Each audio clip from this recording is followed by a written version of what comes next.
Hi, this is Candace Renaud, and I'd like to welcome you to my Reading 2 lesson plan presentation for Computer Assisted Language Learning in ESL/EFL. Before I proceed further, I want to tell you that there are 4 or 5 links in this in my presentation that as a PowerPoint you could click and it would take you to the online resource. Unfortunately, you can't do that because I've saved this as a video. However, in the sub-tab to this lesson plan presentation, my written lesson plan is there and the links are included in it, and you can go to the resources from that lesson plan. Thanks, and I hope you enjoy this.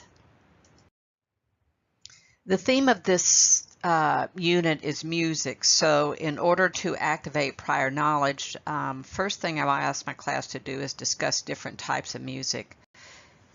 The pie chart is just intended to stimulate thinking. Certainly they'll have other kinds of music that they like, and we'll just discuss those in open class. This next activity continues the activation of prior knowledge, but it also gives them an opportunity to use adjectives that describe their emotions. And what I'll ask them to do is draw this chart on their paper, and then put the headings at the top, type of music, and then adjectives. I want them to describe the 4 categories I've provided here, but they can add to it and add their own categories and answer the question, how does it make them feel? Next, this slide just is the sort of pre-teaching for what we're going to be seeing in the unit. And I'll have typically what I do is I have one student read this, and one of the reasons I like to use PowerPoint presentations in my classes is it gives students another opportunity to read. It keeps us focused on the same page, also I'm able to incorporate links to any online resources I want to access so that I can just click on it on the PowerPoint rather than having to go type it into a URL and go through all of that. So this serves a number of purposes doing it on a PowerPoint. So also let me say that this class will be taught in the computer lab, so students will have access to a computer because there's a couple of activities that that they'll need to be able to access the computer for. So we've already covered some reading skills: skimming, main idea, comparing, details, reference, and discussion. The one new skill we're going to go over in this unit will be inference.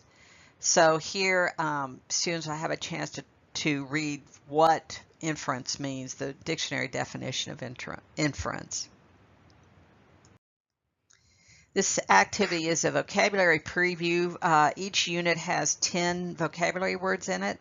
This is a guided activity where students will go over a word, and first, once we start with the word, I ask them to tell me what they think it means, and then I've created on the slide some kind of visual depiction of the word. A lot of these are abstract terms in this unit, so it's hard to find a concrete picture. So I've tried to come up with other representations of the word that might help students remember it and understand what it means. So we have 10 words. We'll go through these one by one.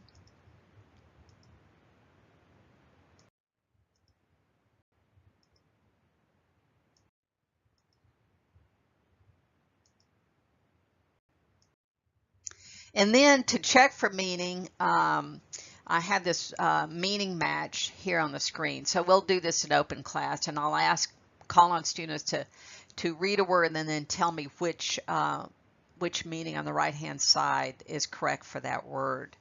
I also asked them to add the meanings, the words and the meanings to vocabulary cards, which are just 3x5 index cards. I have them keep. But I think after this semester, instead of using vocabulary cards, I think what I want to do is try Quizlet. I've been practicing with that myself, and I think I'm going to show them how to set it up on Quizlet, and they can use that because it's really convenient. They can sit and doing nothing. They can practice meanings and their vocabulary just going through the Quizlet Quizlet activities. So we'll go through these real quick.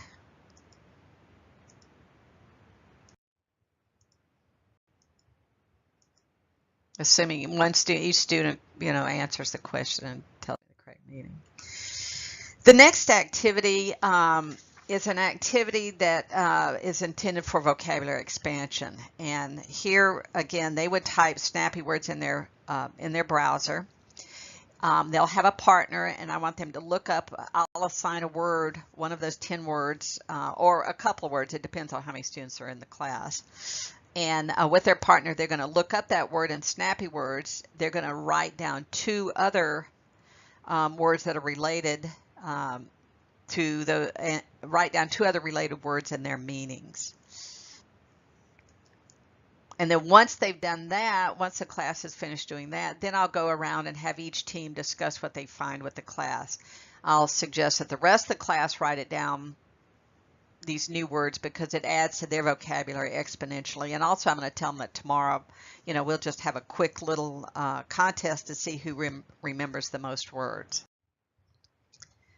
This preview the text activity is an independent activity which they will complete with their partner following the instructions on the slide.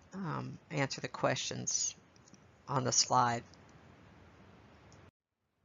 The next step is for students to listen and read along. And once we've completed that activity, then we'll, as a comprehension check, answer the questions here on the slide.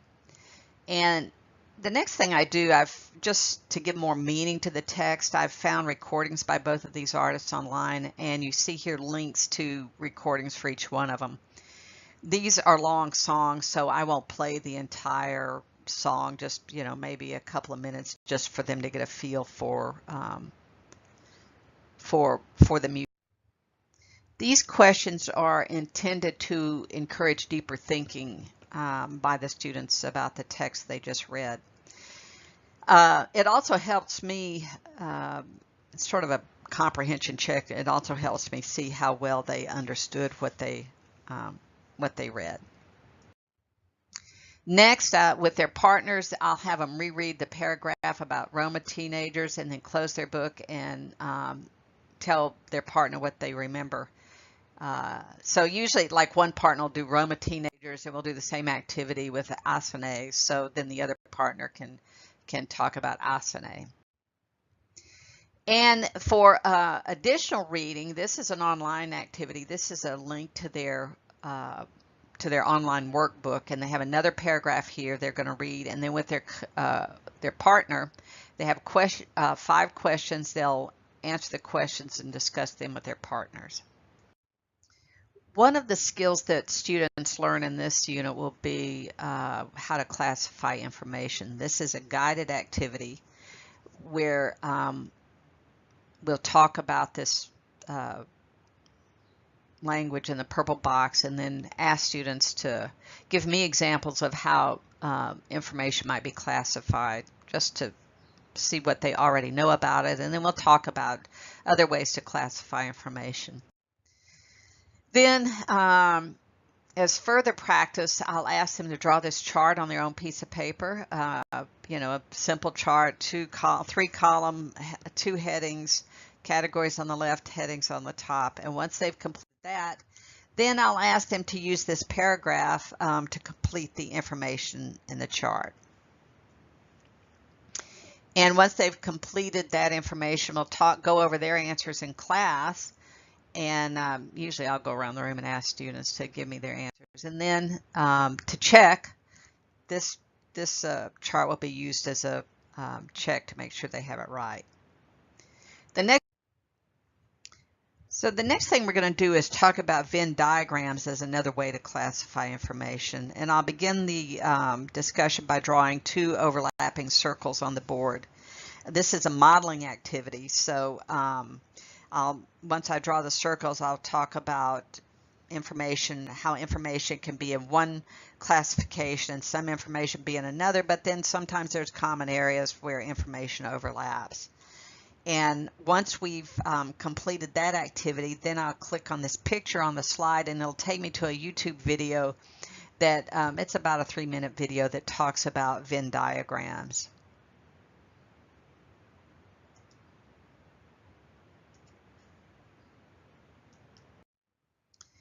And to review and as a comprehension check, then I'm going to ask them to draw a Venn diagram on their own papers and to show 2 overlapping circles, and then I'll have them label one for Godessa and one for Asane, and then have them look back at the text they just read and complete the Venn diagram by matching each of the statements on this slide with the person it describes. So they'll put, if it matches Godessa, it'll go in A, and if it matches Asane, it'll go in the second circle, and those things they have in common will go in the overlapping area. And then next, in open class, we'll review their answers. What did they put for Godessa, Asane, and then what did they both have in common?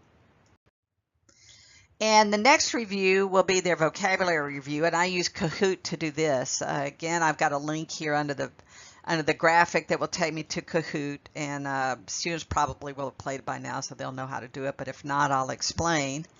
And I've got 10 questions for one for each vocabulary word that they can see if they can answer and remember. And this critical thinking activity is really an if time. I usually build in at least 1 or 2 extra activities if time in case things go faster than I think they're going to.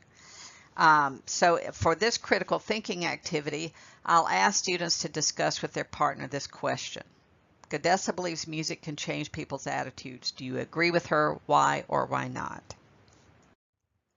So thank you. That's the end of my my final project lesson plan presentation. I appreciate you taking the time to watch it. And if you have any questions or comments, please let me know. Thanks.